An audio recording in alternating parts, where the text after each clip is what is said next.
कहाँ गए वो हमारे आदर्श? कौन होगा इसका जिम्मेदार? आपने अपने बच्चों को महंगे महंगे स्कूलों में दाखिला कराया होगा, किसी देश के राष्ट्रपति की तरह एक पत्र लिखा है। हाँ, तुम तो कहते हे हमारे बच्चे को मारना नहीं, नहीं तो जेल में ठूस देंगे, हमारे बच्चे को डांटना नहीं, हमारे बच्चे को प्रताड़ित नहीं करना। और हम जब पढ़ते थे और स्कूल में यदि डंडे पड़ते थे और माँ से बताते थे टीचर ने मारा, तो हमारी माँ कहती थी कोई बात नहीं बेटा, मैंने नहीं मारा, तेरे गुरु ने मारा है ना। मेरी माँ कहती थी कि बेटा मार पड़े धम धम और विद्या आए छम छम ध्यान। कहाँ के वो संस्कार, कहाँ गई वो हमारी परंपराएं? विचार करिए, सोचना है आपको। हमें अपनी प्राचीनता में लौटना पड़ेगा। मालूम है, आपने अपने बच्चे के टीचर को बोला कि इसे कुछ जिंदगी भी सिखाना। अखबार में आया, मां बाप परेशान करते हैं बच्चों को, अच्छे नंबर लाना, अच्छे नंबर लाना। बेटा डिप्रेशन में जाता है, आत्महत्या कर लेता है, निराश हो जाता है, उदास हो जाता है, हताश हो जाता है। उसकी जिंदगी का एक ही मकसद है, अच्छे नंबर लाना, अच्छे नंबर लाना, अच्छे नंबर लाना। नहीं, उन नंबरों से जिंदगी नहीं बना करती है मेरे भाई। आपसे पूछना चाहता हूं, मीराबाई कौन से अच्छे नंबर लेकर के आई थी? सूरदास के पास कौन से अच्छे नंबर थे? राम कौन सी स्कूल में जाकर के पढ़े थे? और महावीर ने कौन सी पाठशाला में जाकर के पढ़ा था? अरे ये तो वो लोग थे, वो महान लोग थे जिनको साइन करना भी नहीं आता था, जिन्हें लिखना भी नहीं आता था। कबीर कहते हैं कि कागज कलम छुई नहीं, मशीन लीनी हाथ। ये कोई स्कूल नहीं गए, इनके पास कोई कोर्स नहीं था, ये कोई डिग्रीधारी लोग नहीं थे, लेकिन इन्होंने अपनी जिंदगी में वो कामयाबी हासिल की कि अच्छे अच्छे पढ़े लिखे लोग इन पर पीएचडी कर रहे हैं, इन पर रिसर्च किया करते हैं। मान्यवर, जिंदगी केवल नंबरों का खजाना नहीं हुआ करता है, जिंदगी जीने का ढंग देखिए। स्कूल के टीचर से ज्यादा उम्मीद मत रखो, वो वेतन भोगी हैं, उन्हें तुम्हारे बच्चों के मार्कशीट तक भी मतलब हो सकता है, उससे भी नहीं। उनको तो 1 तारीख को अपनी तनख्वाह से मतलब है, बच्चे कुछ भी करें उन्हें उससे कुछ लेना देना नहीं है। स्कूल के टीचर की एक जिम्मेदारी होती है और एक जिम्मेदारी माँ बाप की हुआ करती है। आप अपने बच्चों के प्रति कितनी जिम्मेदारी निभा रहे हैं, एक बार विचार कर सोचना। मैं ये नहीं कह रहा हूं कि हर किसी के बच्चे में संस्कार नहीं है, होंगे, लेकिन बहुत सा मैं देख रहा हूं ज्यादातर संस्कार विहीन बच्चे हो रहे हैं। मान्यवर, स्कूल के शिक्षक की जिम्मेदारी है भाई बच्चे को आ से अनार पढ़ाए। वर्णमाला जब सिखाता है, स्कूल के शिक्षक की जिम्मेदारी है आ से अनार पढ़ाए। माँ बाप की जिम्मेदारी क्या है? वो भी आ से अनार पढ़ाएं?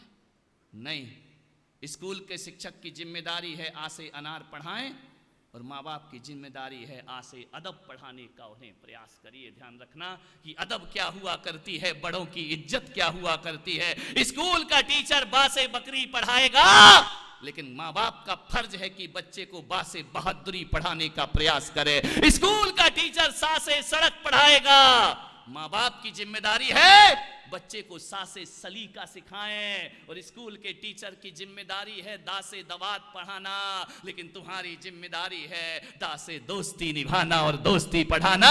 ये माँ बाप की जिम्मेदारी, ये घर की पाठशाला है, ध्यान, ये अदब का पाठ पढ़ाओ, सलीके का पाठ पढ़ाओ, बड़ों की इज्जत सिखाओ। ये कोई वेतन भोगी नहीं सिखाएगा, ये माँ बाप की जिम्मेदारी हुआ करती है। ध्यान रखना, स्कूली शिक्षकों के भरोसे मत रहो। कल मैंने कहा था ना, पूरे प्रवचन में महिलाओं को एक ही बात समझ में आई कि पत्नी को समय दो। एक पत्नी मेरे पास आई, बोले महाराज, मैंने कहा क्या? बोले यहीं चौमासा कर लो। मैंने कहा मामला क्या है? बोले कोई सुधरे या नहीं सुधरे, मेरे तो सुधर जाएंगे। ध्यान रखना, विचार करिए। मैंने कहा था कि पत्नी को समय दो। मेरा आज प्रश्न है आपसे, अपने बच्चे को आप स्कूल भेजते हैं, भाई स्कूल चला जाता है, बेहतरीन स्कूल में भेजते हैं। मालूम है बेहतरीन स्कूल आजकल किसे माना जाता है? स्ट्रक्चर कैसा है, फर्नीचर कैसा है, टेबल कुर्सी कैसी है, सुविधाएं कैसी है, पढ़ाई कैसी, इससे हमको कोई लेनी देना नहीं है। अच्छा होना चाहिए। बड़े रिच फैमिली के बच्चे आ रहे हैं, बहुत पैसा आ रहा है। एक बात याद रखना, तुम्हारा बच्चा बहुत मॉडर्न स्कूल में पढ़ लेता है, कॉन्वेंट स्कूल में पढ़ लेता है। बताओ अब्दुल कलाम कौन से स्कूल में पढ़े थे? इमली के बीज बेचकर पढ़ने वाला देश का मिसाइल मैन बनकर के खड़ा हो जाया करता है, देश का राष्ट्रपति बनकर के खड़ा। ये कौन से स्कूल में गए थे? लोगों ने मानसिकता बना ली है कि सरकारी स्कूलों में पढ़ाई नहीं हुआ करती है। मैं पुलक सागर कहता हूं, मैं भी सरकारी स्कूल में पढ़ा हूं। एक बात याद रखना, जिन्हें पढ़ना है वो सड़क पे बैठ के एक खंबे के नीचे भी पढ़ाई कर लेते हैं, और जिन्हें नहीं पढ़ना है वो महंगे स्कूल में भी पढ़ाई नहीं किया करते हैं। स्कूल कौन सा अच्छा होता है? जहां पढ़ाई अच्छी होती है वो स्कूल अच्छा होता है।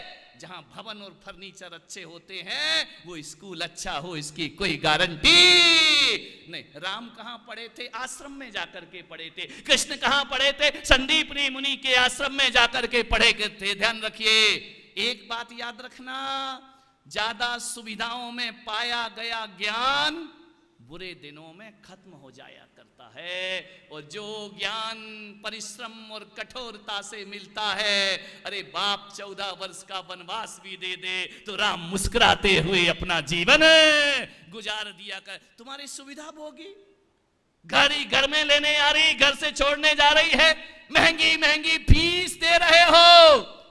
एक कम से कम साधारण आधुनिक स्कूल होगा तो 1-1.5 लाख तो बच्चे पे खर्च हो ही जाता है साल भर में। 20-25 हजार ज्यादा हो जाता है। हमको क्या मालूम भाई, हम तो 5 रुपए की फीस वाले स्कूल में पढ़े हैं। ध्यान रखिए, 1-1.5 लाख रुपए, 3 लाख रुपए साल में खर्च करते हो। आप बताइए, मैंने मुंबई में देखा कि बच्चा 7 बजे स्कूल जाता है, पिताजी 8 बजे सो के उठते हैं, बच्चा स्कूल चला गया है। पिताजी ने बच्चे को कभी स्कूल जाते हुए नहीं देखा। बच्चा शाम को लौट करके आता है, 2 बजे 3 बजे लौट कर आता है। पिताजी 9 बजे दुकान से 10 बजे लौटते हैं। बच्चे को उन्होंने कभी जागते हुए नहीं देखा है। जब भी देखा बच्चा सोते हुए देखा। वो आदमी मेरे पास आया, मैंने कहा बोल तेरे बच्चे कितने हैं? वो बोलता है 2 है। पत्नी कहती पागल 3 है। आदमी को यही नहीं मालूम कि बच्चा कितने हैं अपने। विचार करिए, मैंने कहा तेरा बड़ा बेटा कौन सी क्लास में पढ़ता है? बोले 5th क्लास में। मैंने कहा छोटा बेटा कौन सी पढ़ता है? बोले 10th में। अब आदमी को यही नहीं मालूम है कौन से बच्चे का क्या बता रहा हूं। आदमी को फुर्सत नहीं है बच्चों को। कल मैंने कहा था पत्नी को समय दो, और आज मैं कहता हूं कि माँ बाप दोनों मिलकर अपने बच्चों को समय देना चाहिए, अपने बच्चों को वक्त देना चाहिए। बच्चों के लिए समय। मम्मी किटी पार्टी में लगी है, मम्मी यहाँ जा रही, मम्मी वहां घूम रही है, वो अपना करियर बना रही है, वो अपने टैलेंट में लगी है, पिताजी धन कमाने में लगे हैं। बच्चे को कौन संभालेगा? कौन संभालेगा बच्चे को? बड़ा दुर्भाग्य है। मेरा दिल्ली से बिहार हुआ, मैंने क्या देखा, सुबह सुबह मॉर्निंग वॉक में एक महिला जा रही है, एक कुत्ते के बच्चे को गोद में लेकर जा रही है। महाराज मेरे साथ थे, मैंने कहा ये क्या मामला है? कुत्ते के बच्चे को गोद में लेकर जा रही है। यहां तक भी मैं कुछ नहीं बोला। आगे देखा तो क्या देखा, उसके बच्चे को नौकर लेकर चल रहा है। अरे मैंने कहा अरे घोर कलयुग आ गया। मैंने कहा ये क्या मामला है? बोले महाराज देखो तो उसका बच्चा नौकर लेके चल रहा है, कुत्ते के बच्चे को खुद लेकर के चल। ऐसी आधुनिकता, ऐसे मॉडर्न जीवन हो गया हमारा। कुत्ते के बच्चे के लिए टाइम है और अपने बच्चे के लिए टाइम नहीं है। क्या दुर्भाग्य इस देश का, इस पीढ़ी का। मैंने कहा महाराज, बोले कि महाराज ये बताओ गुरुजी ये ऐसा क्यों होता है? मैंने कहा मुझे तो नहीं मालूम। बोले नहीं कुछ तो बताओ। ये कुत्ते के बच्चे को लेके चल रही है और आज अपना बच्चा नौकर लेकर चल रहा है। मैंने कहा जहां तक मेरा नॉलेज है, ज्ञान है, मैं इतना ही कह सकता हूं, या तो ये कुत्ते की पर्याय से आई है या फिर जाने की